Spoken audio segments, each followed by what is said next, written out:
If you have a Singer sewing machine and you've been wondering, when am I really supposed to touch the tension?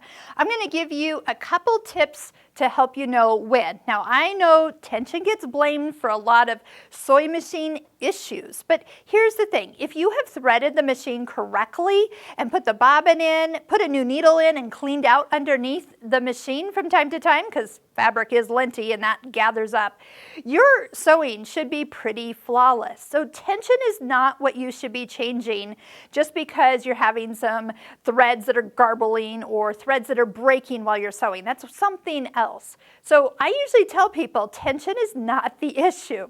Here's the time and place to adjust tension.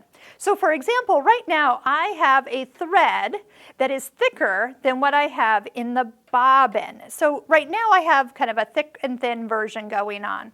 If you have the same thread in your needle as you do in your bobbin, it's balanced. And so as you're sewing a straight stitch, it should look the same on the front as it does on the back.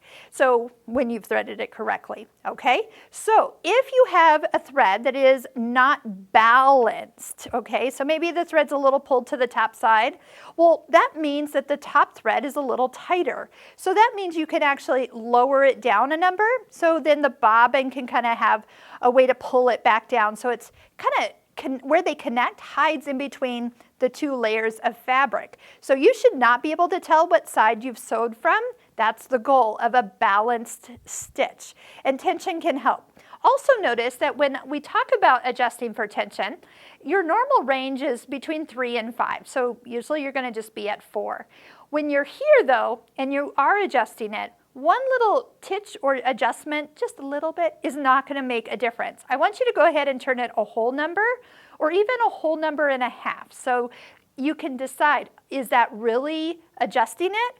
Or did I pick the whole incorrect direction to go in the first place? Because some of you ask me, well, do I go tighter or do I go looser? And I always tell you, if you go one direction, it makes it worse. You just need to go the other direction, okay? And it's okay to turn this dial. I know you were probably told when you were young, like, never touch the tension. But if you have little fingers that like to come and help you sew, you've probably come to your machine and found things all turned and dialed differently.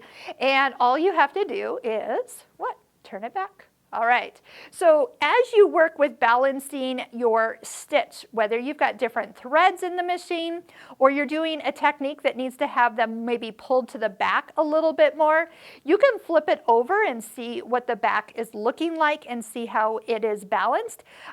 Like with decorative stitches, I want the threads to pull to the back side. It gives you a prettier look on top. Not so jagged, but if your threads are the same color, that's sometimes hard to actually see. But here you can kind of see I've got pink in my bobbin and I've just got a little pink showing on the back side. So that makes sure that this looks really, really smooth. Just note that, remember, if you're having any like lots of nests of thread, that is something else. That is you not getting it in the top tension. We have videos to help you explain that. And you will definitely want to try the tension test, which is you with the presser foot up, take the thread. When your foot's up, it should pull out smoothly. When the foot goes down, it should be tight. So we have a video on the tension test, and I want you to kind of learn more about that. If that is tight, you have threaded the machine correctly, and then just double check that you've put in the bobbin the correct way. So this is the last thing that you change unless you know that your stitch is just not balanced. We're going to be doing some free motion quilting, and that would be a place where sometimes having free motion quilting and the foot is hopping around and there's batting, that I will adjust my tension to get it to be nice and balanced. So if you are liking these videos, they have helped, make sure you click subscribe. That helps me make more videos on new machines as they come out and help other people become perfectionists using their Singer sewing machine. You can find links to everything that we have filmed on this Singer Elite ME457. You can start binge watching them from the beginning if you click that link in the description.